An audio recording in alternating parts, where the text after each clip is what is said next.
Welcome to விரு review.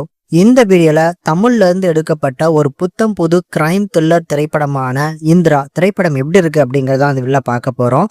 இந்த படத்துல நம்ம வசந்த் ரவி தான் லீட் பண்ணி நடிச்சிருக்கிறாரு. இதுல கதையில நம்ம வசந்த் ரவி ஒரு போலீஸ் ஆஃபீஸரா வாராப்ல. ஆனா ஆள் பாத்தீங்கன்னா குடிக்கு பயங்கர அடிக்ட் ஆகி அதனாலே இப்ப சஸ்பென்ஸ் ஆகி மேலும் பாத்தீங்கன்னா அதனாலே கண் பார்வையும் போகுது.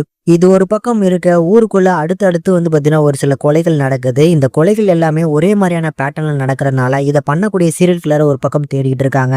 ஆனா அப்படிப்பட்ட சீரியல் கில்லரால நம்ம ஹீரோ பாத்தீங்கன்னா ஒரு பெரிய இழப்பை சந்திக்கிறாரு. அவர் இழந்த அந்த இழப்பை எப்படி சரி பண்ண போறாரு, இந்த சீரியல் கில்லர் யாரு அப்படிங்கறதா இந்த படத்தோட மிச்ச கதையே.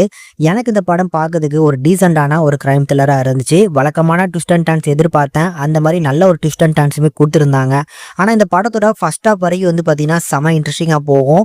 அந்த ஃபர்ஸ்ட் ஹாஃப்ல இந்த இன்ட்ரோலுக்கு முன்னால பாத்தீங்கன்னா ஒரு 15 நிமிஷம் சீன் சூப்பரா இருந்துச்சு. ஆனா அதுக்கப்புறம் இருக்கக்கூடிய செகண்ட் ஹாஃப் பாத்தீங்கன்னா கொஞ்சம் ஸ்லோ டவுன் ஆகுது. மேலும் இந்த படத்தோட அந்த இன்ட்ரோலே பாத்தீங்கன்னா யார் வில்லன் இந்த படத்துல அப்படிங்கிறது அதுவுமே தெரிய வந்துருது. ஸோ அதனாலே என்னமோ பாத்தீங்கன்னா செகண்ட் ஹாஃப் பெருசா டல் அடிக்குது. செகண்ட் ஹாஃப்ல ஃபுல்லாவே பாத்தீங்கன்னா அந்த பிளாஷ்பேக் தான் போகுது. அதுல எமோஷனல் கனெக்ட் அப்படிங்கிறது சுத்தமா கிடைக்கவே மாட்டேங்குது. இதெல்லாம் தாண்டி இந்த படத்துக்கு அவங்க கொடுக்கக்கூடிய அந்த கிளைமேக்ஸ் போர்ஷன் இது பாத்தீங்கன்னா ஒரு சிலருக்கு பிடிக்காம போகலாம். இப்படிப்பட்ட கிளைமேக்ஸை ஏன்டா கொடுத்தாங்க அப்படின்னு.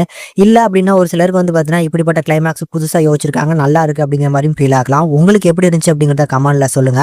இப்போ அப்படி கேரக்டர்ஸ் அண்ட் பெர்ஃபார்மன்ஸ் சைடு வந்தோம் அப்படின்னா வசந்த் ரவியோட கேரக்டர் எழுதின விதம், ஸோ அந்த பார்வை இல்லாத போர்ஷன்ல வசந்த் ரவியோட பெர்ஃபார்மன்ஸ் இதெல்லாம் நல்லா இருந்துச்சு. ஆனால் ரொமான்ஸ் போர்ஷன்ல கொஞ்சம் வீக்காக தான் இருக்கிறாப்ல, இன்னும் கொஞ்சம் அதில் இம்ப்ரூவ் பண்ணணும்.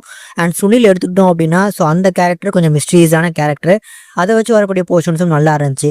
தென் பார்த்தீங்கன்னா ஃபீமேல் கேரக்டராக பண்ணிருக்கக்கூடிய ஹீரோயின் அவங்களோட கேரக்டருமே நல்லா இருந்துச்சு. மற்ற கேரக்டர்ஸ் பார்த்தீங்கன்னா இன்னும் கொஞ்சம் யூஸ் பண்ணியிருக்கலாம். லாஸ்ட்டாக படத்தோட டெக்னிக்கல் சைடு வந்தோம் அப்படின்னா நான் இந்த பேக்ரவுண்ட் ஸ்கோர் அண்ட் பிஜிஎம்ஸ் இதை பற்றி நான் கண்டிப்பாக சொல்லியே ஆகணும். ஏன்னா ஒரு சில இடங்கள்ல இந்த படத்தோட பிஜிஎம்ஸ் கொஞ்சம் நாய்ஸியாக நான் ஃபீல் பண்ணேன். மற்றபடி சாங்ஸ் இதெல்லாம் ஓரளவுக்கு ஓகே தாங்க. ஆனால் ஒரு சில இடங்கள்ல பிஜிஎம்ஸை கொஞ்சம் அவாய்ட் பண்ணியிருந்தாலே நல்லா இருந்திருக்குமோ அப்படிங்கிற ஒரு ஃபீல் வந்துச்சு.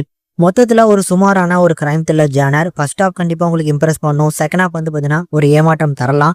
அதனால உங்களுக்கு எப்படி இருந்துச்சு அப்படிங்கிறத மறக்காம கமெண்ட் செக்ஷனில் கமெண்ட் பண்ணுங்க. இந்த படத்தை ஃபேமிலியோட பார்க்கலாமா அப்படின்னு கேட்டிங்கன்னா என்னோட சாய்ஸ் கொஞ்சம் தனியாகவே உட்காந்து பார்த்து என்ஜாய் பண்ணுங்க.